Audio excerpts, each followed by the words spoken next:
एकदन्तं महाकायं तप्तकाञ्चनसन्निभं लम्बोदरं विशालाक्षं वन्देऽहं गणनायकम् मौञ्जीकृष्णाजिनधरं नागयज्ञोपवीतिनं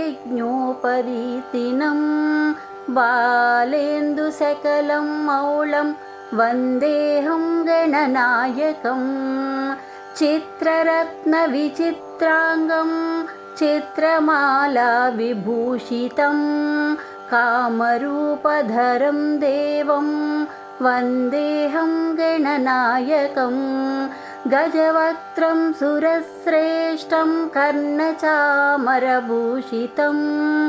पाशाङ्कुशधरं देवं वन्देऽहं गणनायकम् मूषिकोत्तममारुह्य देवासुरमहाहवे योद्धुकामं महावीर्यं वन्देऽहं गणनायकम् यक्षकिन्नरगन्धर्वा सिद्धविद्याधरैः सदा स्तूयमानं महाबाहुं वन्देऽहं गणनायकम् अम्बिकाहृदयानन्दं मातृभिः परिवेष्टितं भक्तप्रियं मदोन्मत्तं वन्देऽहं गणनायकम्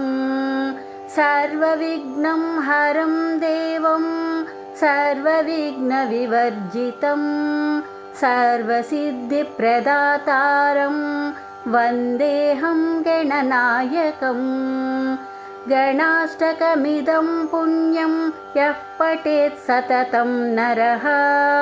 सिद्ध्यन्ति सर्वकार्याणि विद्यावान् धनवान् भवेत्।